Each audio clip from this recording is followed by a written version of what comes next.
እንግዲህ ሁለተኛውና ዋናው የዚህ የኦልተርኔተር አካል የምንለው ስታተር ዋይንዲንግ ወይም ደግሞ ስታተር ኮይል የምንለው ነው።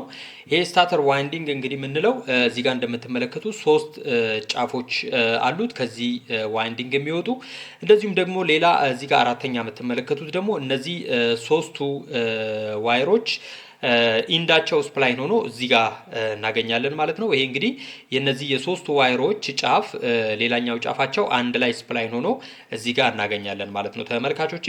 ይሄ እንግዲህ ቀደም ሲል እንዳልነው ሮተር ዋይንዲንጋችን ወይም ደግሞ ኤሌክትሮማግኔቱ እዚህ ውስጥ በሚሽከረከርበት ጊዜ እነዚህ ሶስቱ ዋይሮች ከረንት ፕሮዲውስ ያደርጋል ወይም ኤሌክትሪክ ጀነሬት በማድረግ ባትሪውን ቻርጅ ለማድረግ የሚሄዱ ናቸው ማለት ነው። እንግዲህ እዚህ ላይ ቴስት ከምናደርጋቸው ነገሮች ውስጥ አንዱና የመጀመሪያው ኦፕን ሰርኪዩት ቴስት የምንለው ነው። እንግዲህ ኦፕን ሰርኪዩት ቴስት የምንለው በመጀመሪያ የማልቲሜትራችንን ፕሮብ ወደ ሆም ሬንጅ ላይ እናመጣለን። በዚህ መልኩ ወደ ሆም ሬንጅ ላይ ካመጣን በኋላ የማልቲሜትራችንን አንዱን ፕሮብ በዚህ በአንደኛው ዋየር ላይ በማድረግና እነዚህ ሶስት ዋየሮችን እርስ በርሳቸው ቼክ በማድረግ በማልቲሜትራችን ላይ ሪዲንግ መኖሩን አለመኖሩን ቼክ እናደርጋለን ማለት ነው ተመልካቾቼ።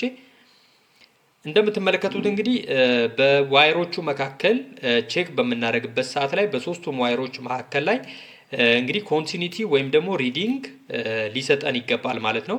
እንግዲህ ይሄን በምናደርግበት ጊዜ በዋይሮቹ ላይ ኮንቲኒቲ የማያሳየን ከሆነ ይሄ ዋየር ወይም ደግሞ የዚህ የስታተር ዋይንዲንግ ሽቦ ኦፕን ሰርኪዩት አለው ወይም ደግሞ ኦፕን አለው ማለት ነው።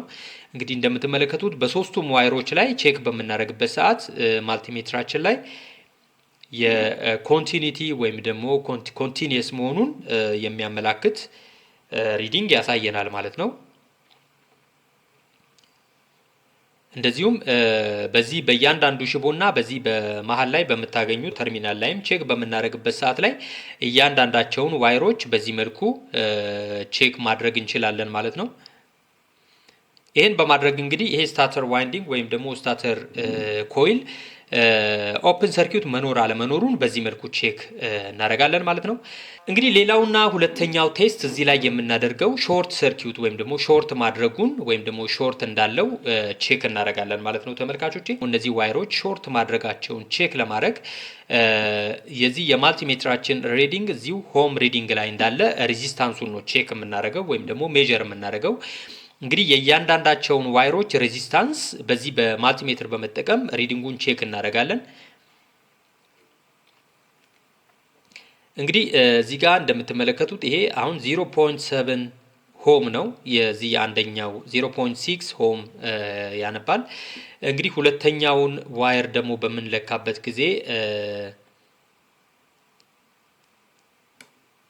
ሁለተኛ ዋየር ላይ ደግሞ በምንለካበት ጊዜ እንግዲህ አሁንም 0.6 ያነባል ተመልካቾቼ።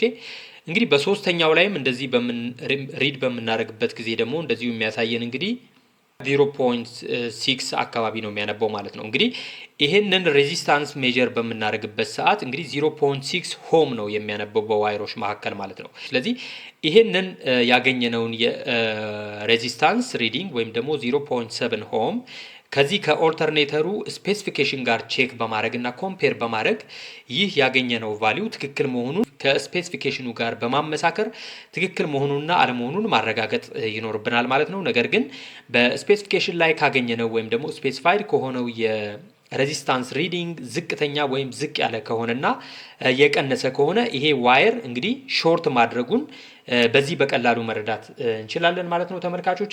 እንግዲህ ይህንን በማድረግ እዚህ ስታተር ዋይንዲንግ ላይ ሾርት መኖር አለመኖሩን በዚህ መልኩ ቼክ ማድረግ እንችላለን ማለት ነው። እንግዲህ በሶስተኛ ደረጃ ደግሞ ቼክ የምናደርገው ወይም ደግሞ ሶስተኛው የዚህ የስታተር ዋይንዲንግ ቴስት የምናደርገው ግራውንድ ቴስት ነው። እንግዲህ ግራውንድ ማድረጉን ቴስት ለማድረግ ደግሞ እንደዚሁ ምንድነው የምናደርገው በእነዚህ በእያንዳንዳቸው የስታተር ዋይንዲንግ ፒኖች ወይም ደግሞ ዋይሮች እና በዚህ በኮሩ ወይም ደግሞ በዚህ በቦዲው መካከል ኮንቲኒቲ መኖሩን ቼክ ማድረግ ይኖርብናል ማለት ነው ተመልካቾቼ። እንግዲህ እንደምትመለከቱት በዋይሩና በዚህ በቦዲው መካከል ላይ ቴስት በምናደርግበት ሰዓት ላይ እንግዲህ ኮንቲኒቲ ያሳየናል ማለት ነው ተመልካቾቼ። ይሄ እንግዲህ ኮንቲኒቲ አሳየን ማለት ዋየሮቹ ከመቅለጣቸው የተነሳ እንደዚሁም ከቦዲው ጋርም ንክኪ እንዳላቸው በዚህ መረዳት እንችላለን ማለት ነው። ነገር ግን ይህ ስታተር ዋይንዲንግ ጤናማ ቢሆን ይህንን ሪዲንግ በዚህ በቦዲውና በዚህ በዋየሮቹ መካከል ምንም አይነት ኮንቲኒቲ ሊያሳየን አይገባም ነበር። ነገር ግን እንደምታዩት በዋይሮቹና በዚህ በቦዲው መካከል እንደምታዩት ኮንቲኒቲ እያሳየን ነው ወይም ደግሞ ሪዲንግ አምጥቷል ማለት ነው። ይሄ እንግዲህ ትክክል አይደለም ወይም ደግሞ ይሄ ስታተር ዋይንዲንግ እንግዲህ ሾርት ማድረጉን በዚህ መረዳት እንችላለን ማለት ነው ተመልካቾቼ። እንግዲህ ይሄን ግራውንድ ቴስት በምናደርግበት ሰዓት በእያንዳንዱ በእነዚህ ዋይሮችና በዚህ በቦዲው ወይም ደግሞ በኮሩ መካከል ኮንቲኒቲ መኖሩን ነው ቼክ የምናደርገው። ይህ እንደምትመለከቱት እንግዲህ በዚህ በቦዲውና በዚህ በስታተር ዋይንዲንጉ አውትፑት ወይም ፒኖቹ መካከል በዋይሮቹ መካከል ኮንቲኒቲ ያሳየኛል። እንግዲህ በሁለተኛው ዋየር ላይም እንደዚህ ኮንቲኒቲ እያሳየኝ ነው። እንደዚህ በሶስተኛው ዋየር ላይም እንደምታዩት ኮንቲኒቲ እያሳየኝ ነው።